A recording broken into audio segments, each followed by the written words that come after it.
Magandang gabi at happy midweek po sa ating lahat mga kapatid. Bago po tayo magpasimula sa ating pong worship, tayo muna po ay mag-awitan. Awitin po natin ang Worthy, Worthy is the Lamb.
Para po sa ating opening song, tayo pong lahat ay tumayo at ating pong awitin ang Draw Me Nearer.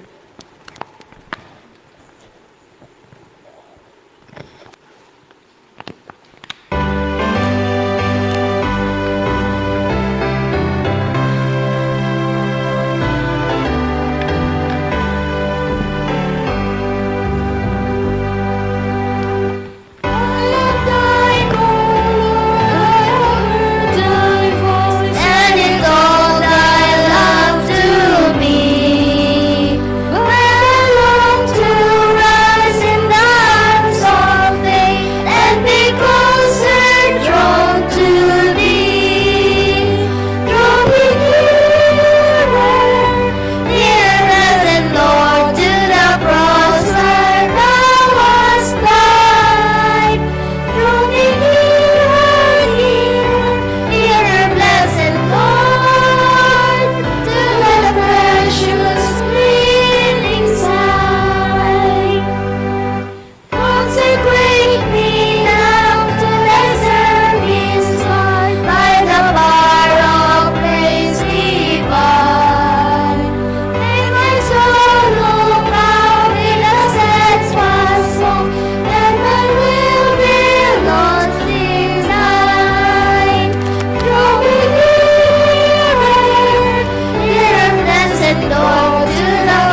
Tayo po yung maniklohod.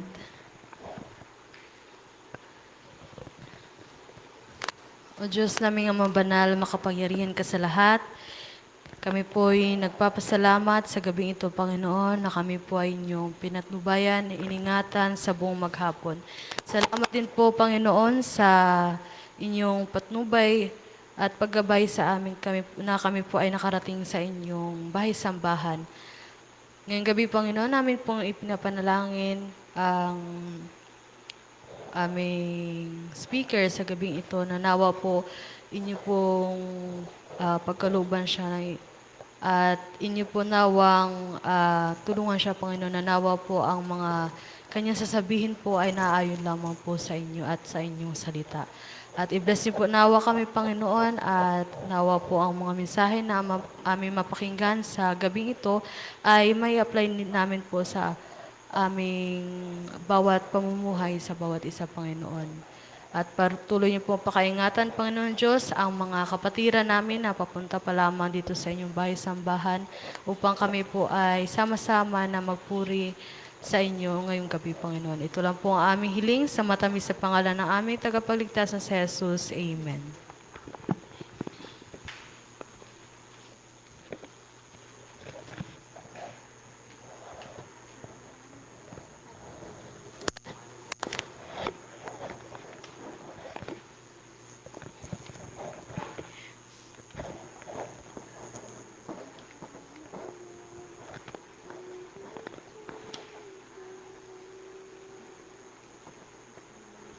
Happy midweek po sa ating lahat at magandang gabi.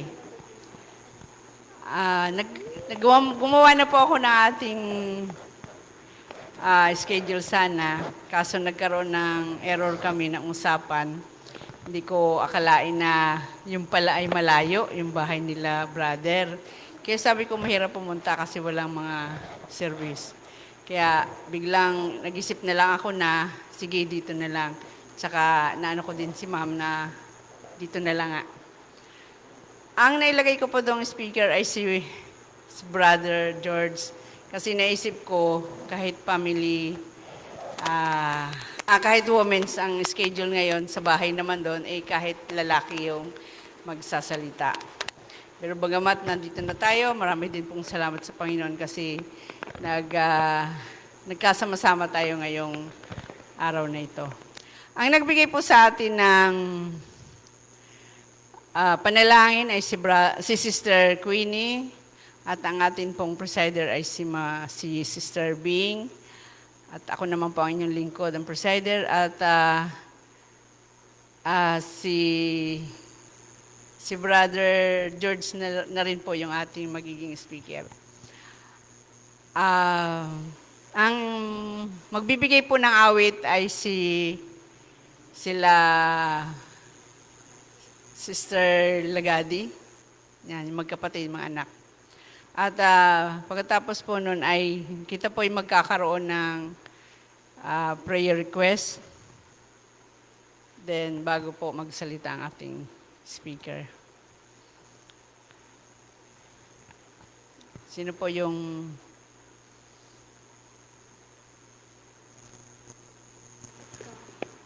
awit pala muna. Sige, sorry.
Hello.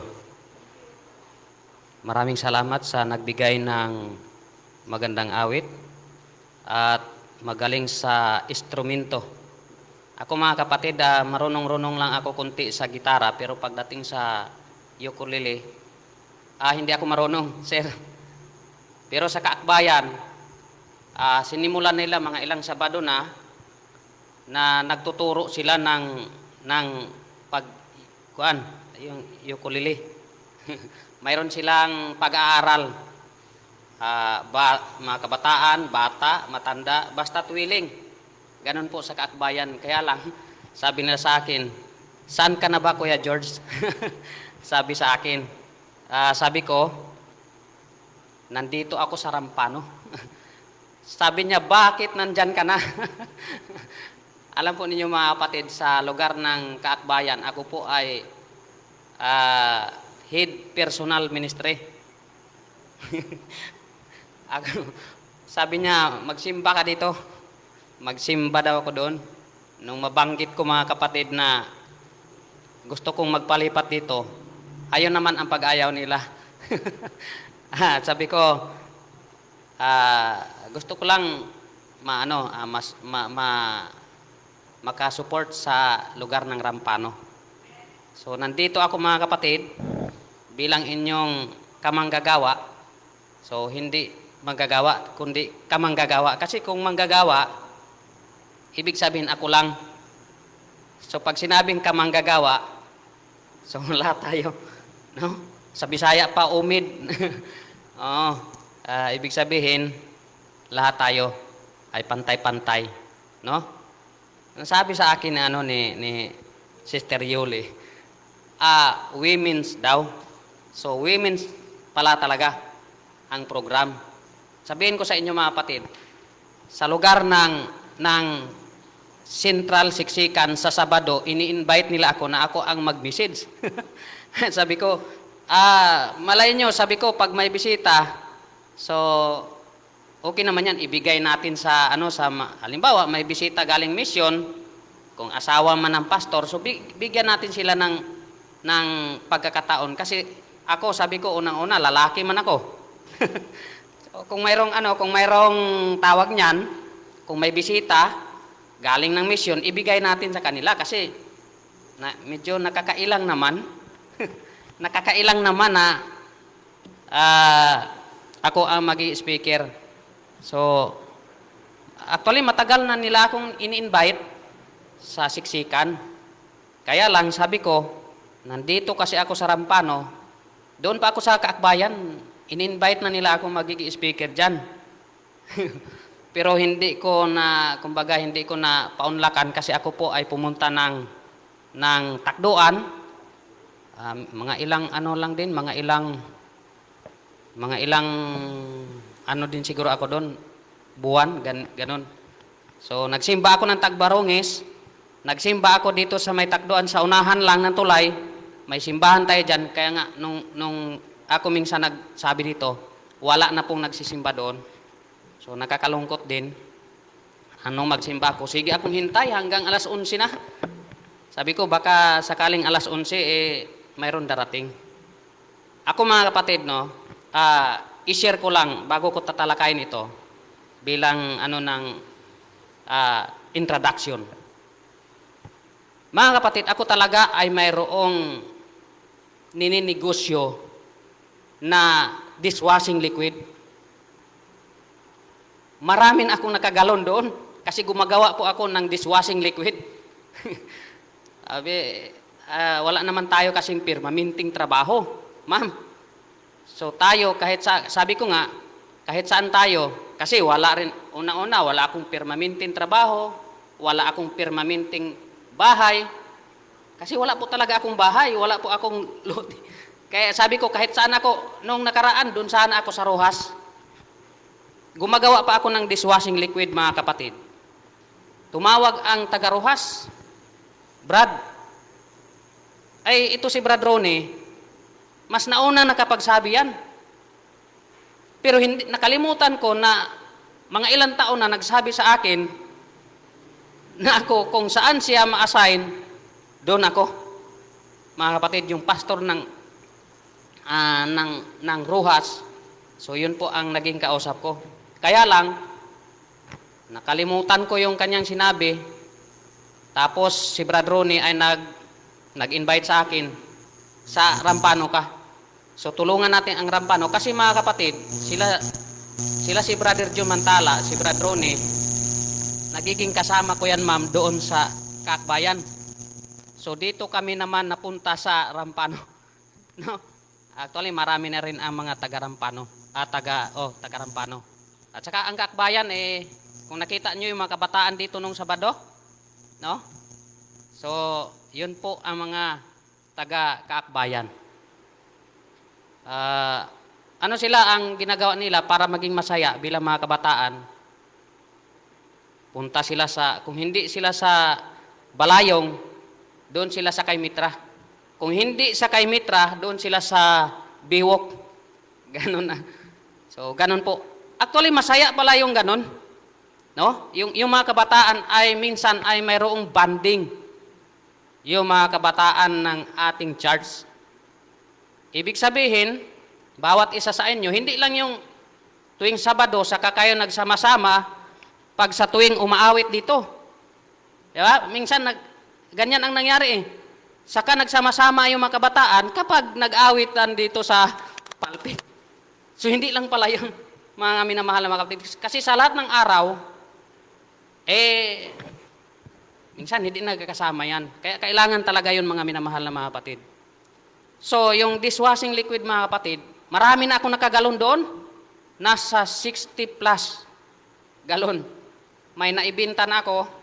So, yung iba hindi pa kumuha, hindi pa nagbayad. Actually, 120 pesos ang binta ko ng isang galon na dishwashing liquid. Pero dahil nga sa gawain ng Panginoon, so nandito ako sa inyong lugar. Sabi ko, sa panalangin ko mga kapatid, sabihin ko sa inyo, nung mag-invite yung taga-Rojas na pastor at saka si Brad Ronnie, pinanalangin ko talaga sa Panginoon. Unang in-invite ako ni Brad Ronnie, sabi ko, Panginoon, kung ipalo up ako, ibig sabihin, kalooban mo talaga na ako doon. Mga kapatid, nagpalo up. Sabi ko, doon siguro talaga ako. Iniwanan ko yung dishwashing liquid na nakagalaw, nandoon lang. Sabi ko, total, mga ilang taon pa yan dyan. No? At saka nandoon na rin No? Nandoon na rin nakagalon. So, bahala na yung negosyo na yun. At least, dito ako sa lugar na ito, tumutulong sa gawain ng Panginoon. Now, ang ating topic ay patungkol sa kababaihan. Okay? Gusto kong buksan ninyo ang inyong Biblia sa may aklat ng naunang Timoteo, no? 2:9 hanggang 15, no? Hanggang 15. O 15 ba ito? O tama, 15. Gusto kong basahin sa inyo mga kapatid. Atin itong pakinggang mabuti, no? Kasi ito ay panahon sa kababaihan. Naunang Timoteo 2:9 hanggang 15. Pero bago natin yan babasahin, manalangin muna tayo kasi salita ng Panginoon yung ating pag-aaralan. Amang Banal, kami po ay lubos na nagpapasalamat. Tulungan mo po kami sa aming pong pag-aaral at gusto po naming maunawaan ito upang amin pong mapakinabangan habang kami po ay naglilingkod at naghihintay sa ikalawang pagdating ng aming Panginoong Jesus. Dinadalangin po namin, tanggapin mo nawa ang aming mga kahilingan. Patawarin mo po kami sa lahat ng aming mga pagkukulang at pagkasala sa pangalan ni Jesus. Amen. Okay? Basahin natin. Sabi dito, ang mga babae naman ay dapat maging mahinhin, maayos at kagalang-galang sa pananamit at ayos ng buhok. Di ba? So, may gumagamit nito No? May gumagamit nito. So, ayos ng buhok. Hindi sila dapat maging magarbo. Wala namang magarbo. No, wala na ay sa ating mga kababaihan, simple lang sa atin. No, may mga party tayo, mga church na pag dumalo ka, so huwag mo na lang silang tingnan, no? Kasi mahirap baka pagalitan ka pa. No? Ang sabi dito mga minamahal na mga kapatid, no? Ano ba pag magarbo, sa mga pananamit at maluho. Grabe yung pagkaano dito sa actually si Apostol Pablo ang may sabi nito. Dito talaga ay maluho ang sinasabi. Iba kasi ang nito. Iba kasing translation ito mga minamahal na mga kapatid, no? Kasi ang Biblia napakaraming translation at version. Kaya iba-iba mayroong malalim na Tagalog, mayroong pinababaw. So ganun mga minamahal na mga kapatid. Okay? Maluho sa mga mamahaling alahas ng ginto o pirlas. Sa halip ang magiging palamuti nila ay ang mabubuting gawa gaya ng nararapat sa mga babaeng itinuturing na makadiyos. No? So, ang ganda ng ni Apostol Pablo dito, mga minamahal na mga kapatid. At ang sabi dito, ang mga babae ay dapat matuto ng tahimik at babae ay dapat matuto, nabalik na pala ako, no? Matuto ng tahimik at nagpapasakop. Ito mga minamahal na mga kapatid. Paano nyo maipaliwanag base sa sinasabi ng iba? Gusto kong ipaliwanag sa inyo ng konti. Bakit sinabi ni Apostol Pablo dito sa talatang ito na kailangan ang babae ay dapat tumahimik? Anong gustong iparating ni Apostol Pablo? Okay? Ito mga minamahal na mga kapatid. Ayon sa pag-aral, sa panahon ni Apostol Pablo, doon sa iglesyang kanyang dinadaluhan, ang mga kababaihan ay mas maingay kaysa mga kalalakihan. Yan po ang totoo niyan.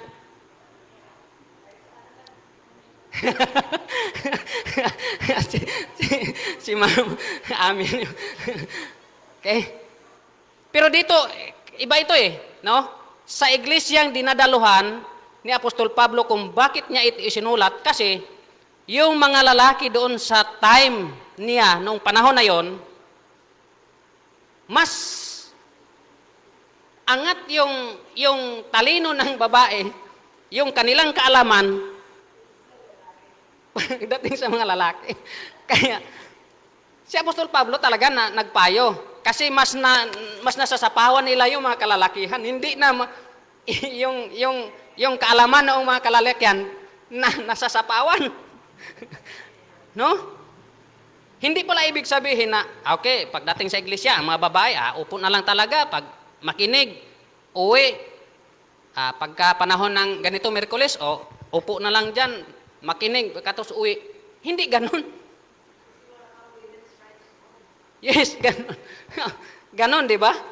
Kaya sinasabihan ni Apostol Pablo, kung maalala ninyo, ang mga sulat ni Apostol Pablo, mayroon nga siyang sinulat dyan na dapat tumahimik. No?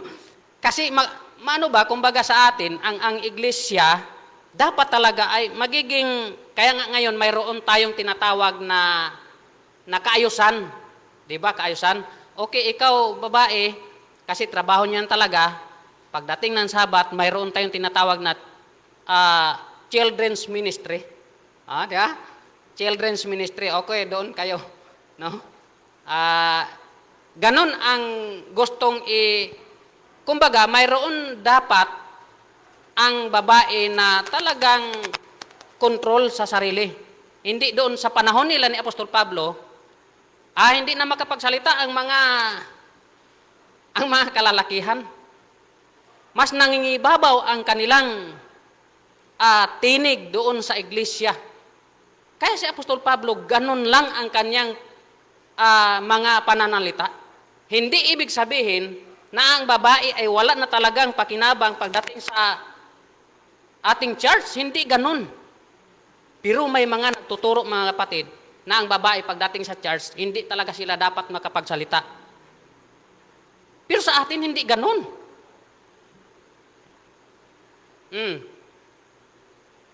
Ako nga, gusto ko, hindi ako magsalita eh. Kasi nalaman ko, kababaihan pa lang yan. Meron kasi tayong programa sa ating church na sinusundan. Sa time nila noon, tama yung sinabi ni ma'am. Ngayon, mayroong programa ng mga kalalakihan, programa ng mga kabataan. So, alang-alang naman yung pagdating sa programa ng mga kabataan, yung mga matatanda na ang naglilid dito sa mayroong kaayusan. No? Yan ang gustong i-mention ni Apostol Pablo, ipaunawa sa atin mga minamahal na mga kapatid. Kasi ang Biblia, mayroon talaga yang tamang konteksto. Nga lang, sa atin mga kapatid, mayroon tayong tinatawag na biblical hermeneutics. Ibig sabihin, kapag hindi natin gaanong maunawaan, mayroon tayong original na pwedeng balikan, pag-aralan. No? Ang original ay Greek word pagdating sa Bagong Tipad. Pero ang Greek word, yung sumulat niyan mga minamahal na mga kapatid, hindi rin mga Gregong mga tao. Mga Hudyo na marunong magsalin ng Grego. Di ba? So, ganon yung mga minamahal na mga kapatid, ibig sabihin, mga Hudyo din. So, napakaano yung sinabi ni Apostol Pablo at talagang kapaki-pakinabang. Magtataka ka kung hindi mo aralin ng mabuti. O nga, bakit dapat dumahimik ang mga kababaihan? Ibig sabihin, pag-awit, mga kalalakihan pa rin, hindi po pwedeng ganon. Dahil sa ating iglesia, sa ating mga manampalataya, hindi lang naman mga kalalakihan ang mapapakinabangan sa iglesia. Tama ba? O, di ba? Ganon eh. Sinasabi ko nga nung magsalita ako doon sa Tagboros, sabi ko nga, sa ating iglesia, hindi lang tayong mga kalalakihan ang dapat magamit sa iglesia. Hindi lang.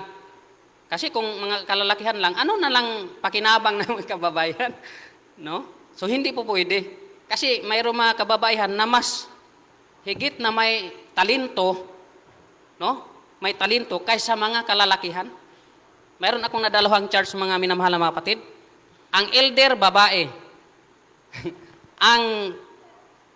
ang diakonisa, babae pagdating sa deacon. Babae. Sabi ko, nagtanong ako, sabi ko, ay, sister, bakit may mga kalalakihan naman dito?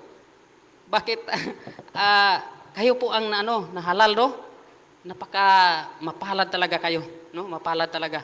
Sabi niya, wala kasing magtanggap na mga kalalakihan. Kaya may dahilan pala. May dahilan pala mga minamahal na mga kapatid. Mayroon tayong church na ganyan. Babae ang elder. Like dito sa dito sa Siksikan, merong babae diyan na elder. Merong babae tayong elder diyan sa Siksikan. So, ganun mga minamahal na mga kapatid.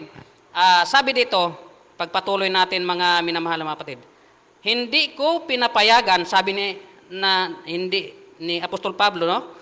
Hindi ko pinapayagan ang mga babae na magturo o mamuno sa mga lalaki. Ito yung ginagamit ng ating mga kaibigan. Bakit sa inyo kamong church, sa inyong iglesia, bakit mga babae minsan ginagawa pang tagapagturo ninyo? Bakit pumapayag ang mga kalalakihan ninyo na maturuan ng mga kababaihan? Hindi. No? Hindi ganun ang ibig sabihin ni Apostol Pablo, mga minamahal na mga kapatid. Ibig sabihin, mayroon kasing programa, mayroong program tayong sinusundan. Gustong gawin ni Apostol Pablo, ipaunawa sa mga kababaihang ito. Kasi pagdating doon sa iglesia, dito sa ano na ito, sa konteksto dito, sabi ko nga sa inyo kanina, sila ang mas nangingibabaw nung time na yon na nandoon si Apostol Pablo. Kaya ang ginagawa ni Apostol Pablo ay talagang isaayos, no? Isaayos yung ginagawa nilang pagsamba. Kasi kung walang kaayusan, mga minamahal na mga kapatid, di ba magulo?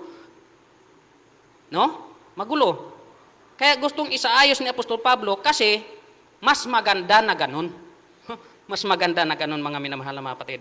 So ang sabi dito, sapagkat unang nilalang si Adan bago si iba, at hindi si Adan ang nadaya, kundi si iba ang nadaya at nagkasala.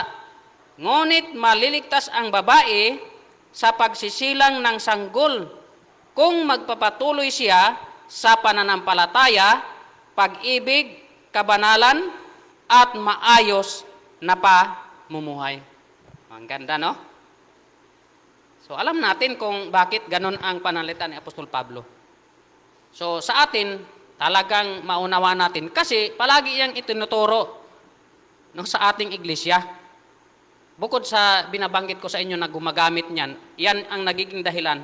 Kaya minsan ang kanilang mga patutsada sa Facebook, sa mga post nila, kawawang nilalang, mga sabadista babae ang kanilang leader. Hindi si Kristo. Di ba? Tinayo ng babae. Ang mga ganong mga patutsada. Pero ang totoo niyan, mga kapatid, mas nakakaawa siya kasi hindi lang talaga niya alam kung anong konteksto. No? Nakakalungkot, mga kapatid. Kaya nga mayroon tayong ginagawang pangaral at mabuti naman yung iba ay mahilig sa Facebook. Yung iba, alam po niyo, mga kapatid, maraming nabibinyagan, may mga nabibinyagan sa panonood lang ng Facebook Live ng mga nagtatalakay na ating mga evangelist. Hindi sila na Bible studyhan sa bahay nila, pero nakapanood sila. Alam po niyo yung mga nasa programa nila ni Brother Amican, ni Cesar Diaz Dizon, no? Ngayon may libro na eh. May libro na sila. No? Si Pastor Dizon may libro na ngayon, no? At saka si lahat ng mga si Pastor Jomel Arsenal, maraming mga nagdedesisyon, nagpapabinyag na hindi napuntahan sa tahanan para Bible studyhan. Bakit? Kasi napakinggan nila, mga minamahal na mga kapatid. So, yun mga minamahal na mga kapatid, no? So, ang kababaihan, ang sabi ito, mga kapatid, ay pinapayuhan ni Apostol Pablo na mas mabuti, na mas maayos yung kanilang pamumuhay. Hindi lang naman sa mga kalalakihan. Actually, noong panahon na yun, mga kapatid, tinutumbok lang ni Apostol Pablo yung kababaihan dahil sa kanyang pagdalo, magulo. Time na yun, magulo yung kanila. Walang program, no? Kaya sa ating church, mayroon talaga tayong program. Okay, ngayong na ito ay sa mga kababaihan, mga kalalakihan, pagbigyan ng mga kababaihan. No? So, ganun, mga minamahal na mga kapatid, ang programa, so sundin natin mga kapatid, ayon sa kalooban ng ating Panginoon. So, yan po, mga minamahal na mga kapatid, ang ating pag-aral sa gabing ito. So, maraming salamat sa inyong pagbibigay sa akin ng pagkakataon. Thank you very much.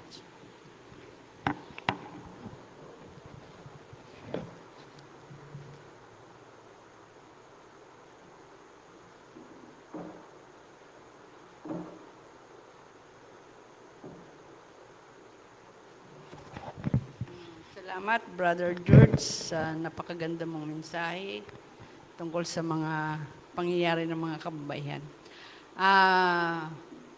Start na po tayo sa ating prayer request. Sino po yung may mga prayer request? Kay ma'am.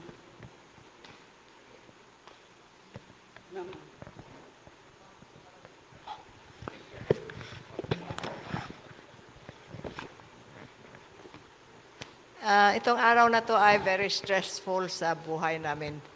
Um, Kasi kanina maaga pa, nasa court na kami. Kasi may court hearing kami. Ah, Pagkatapos noon, um, mga mga 2 oras na yata kami doon. Tapos diretso kami sa ospital. Nagpakuha ng laboratory si Sir Rome kasi for 2 days now, third day na ngayon, umiihi siya ng dugo. Kaya sabi ko, magpakuha ka ng lab, tingnan natin kung ano ang ano mo, baka mamaya may ano ka sa prostate mo. Dumating yung yung result, parang normal naman. Kaya sabi ko, pumunta ka na sa doktor sa Biyernes pa ang yung urologist, yung specialist na pwede niyang makita sa Friday. Tapos okay naman yung yung lab results niya, pero ganoon pa rin, nag-ano pa rin siya. Hindi naman tuloy-tuloy kung minsan clear naman, kung minsan meron. Pero it's very alarming ba? Tapos noon, pagka dating sa bahay, punta na naman kami na malingki na naman kami. Kaya parang pagod na pagod ako. Sabi ko, parang pagod na ako itong araw na ito. Pero salamat sa Panginoon na okay pa rin kami. Okay. Kaya ipanalangin po natin si Romy ngayong gabi. At saka also si Brother Aligrado. At kung sino pa naman ang mga members natin na may mga sakit ngayong gabi. At yun lang po. Nagpapasalamat lang ako sa Panginoon na we're still alive and still kicking. Okay. Sino pa po?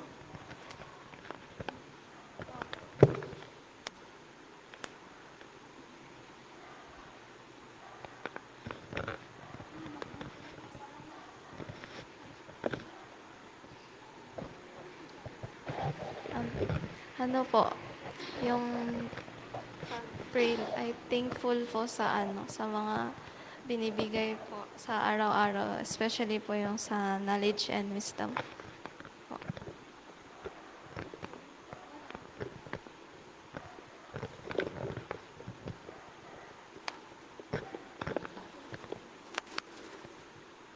Okay po. Isama din po natin ang ating mga kapatiran na nagwawalang bahala pa rin hanggang ngayon. Nawa po, bago mahuli ang lahat, sana ay makasama natin silang lahat sa paglilingkod sa Panginoon, lalo na pag Miyerkules at Biyernes. Sana nawa, kilusin ng Banal na Espiritu ang kanilang mga puso't isipan upang makasama na natin sila.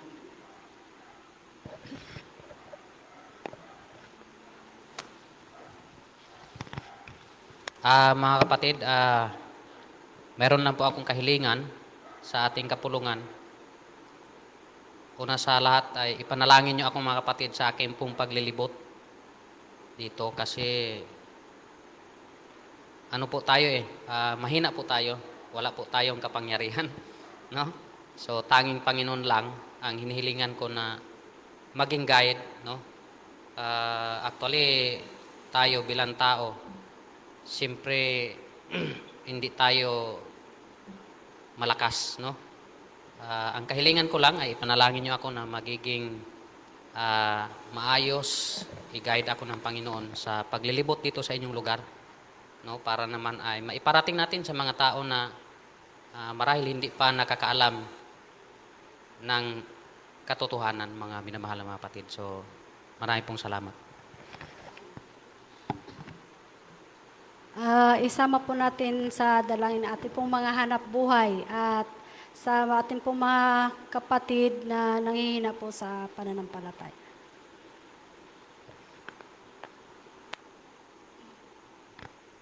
Hiniling ko po. Sa women's, di ba meron tayong baitus na prayer sa mga bawat oras na pinag-usapan ninyo ng inyong kasama. Oh. Di ba tayong dalawa, Brad? Sister Jom? Isama din natin sila. Nung nakaraan, tinanong tayo kung ano yung ating pinagkasunduan na ipag-pray gabi-gabi. Tayo ay walang maino, kundi puro mga personal lang natin. No? Ngayon ay naisip ko na mas maganda talaga yung meron tayong nakapukos kung ano talaga yung espesyal na ating hihilingin sa ating Panginoon. Ano? Ngayon po ay dadako na po tayo sa prayer request. Pray po natin si Sir Romy, bagaman at siya ay dumaranas ng kanyang nararamdaman, pag-pray po natin sa Panginoon na malampasan niya ito. Sapagkat siya ay malaki pa ang gawain malaki pa ang gawain nila para sa atin. Ganyan din po ang hiling ng mga estudyante, na Lagadi. Ganyan din si Brother George na minsan ito din nga po ay pinag-uusapan namin pamilya na sino yung makakukuha natin na makakasama niya. Kasi mahirap talaga yung nag-iisa siya. Dapat siya ay may babae. Ano po? Yan. Yan po, ipag-pray po natin kung sino yung makakasama niya, i-guide ng Panginoon. At tulungan din si Brother George sa kanyang pang-araw-araw na panukala.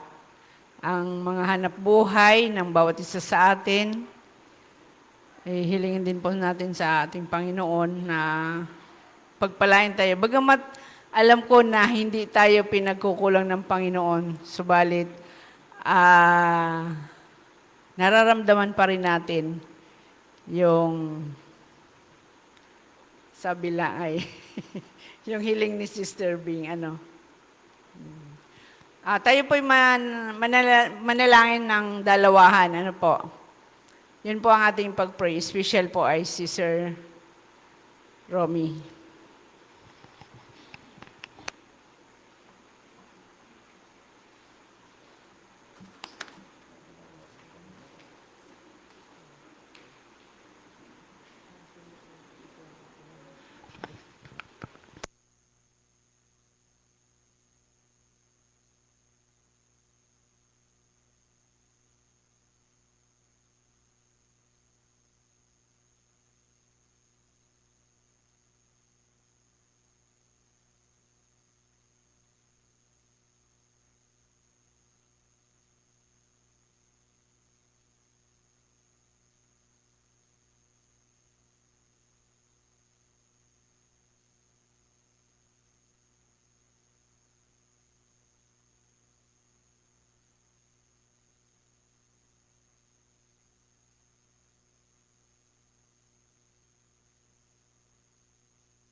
Para po sa ating pagtatapos, tayo pong lahat ay tumayo at ating pong awitin ang My Hope is Built on Nothing Less.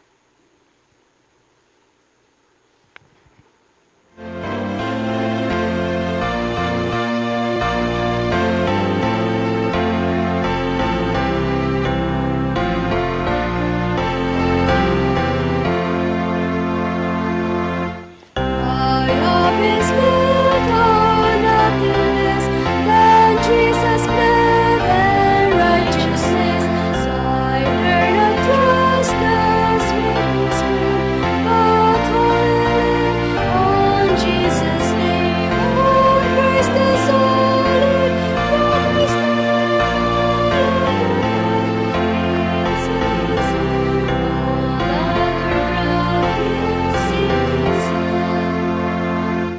When darkness is His face, I will sing His unchanging grace. When every eye is standing, my heart sweet in the wind. On Christ the solid rock I stand. All other ground is sinking sand. All other ground is sinking sand. He sought His covering of the blood, support me in the willing flood. When all around my sinking spirit, within His arms my hope can stand. On Christ the solid rock I stand. All other ground is sinking sand. All other ground is sinking sand. When He shall come with trumpet sound, all the attending Him will fall. Glad in His righteousness alone, faultless to stand before the throne. On Christ the solid rock I stand. All other ground is sinking sand. All other ground is sinking sand.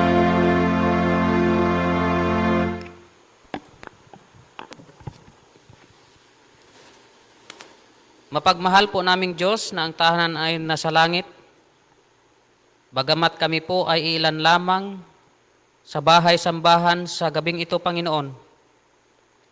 Subalit kami po ay hindi nahadlangan ng aming po mga kahinaan at kami ay patuloy na nagsusumamo, Panginoon.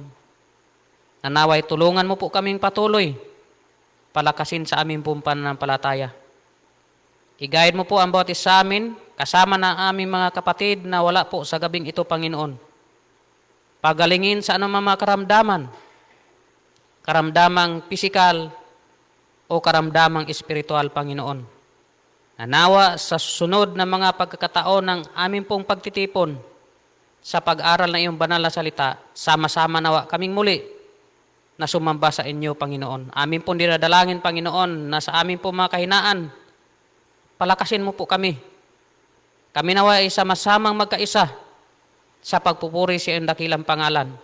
Nang sa gayon, Panginoon, mahanda kami sa ikalawang pagparito ng aming Panginoong bugtong na anak na walang iba kundi ang aming Panginoong Hesus.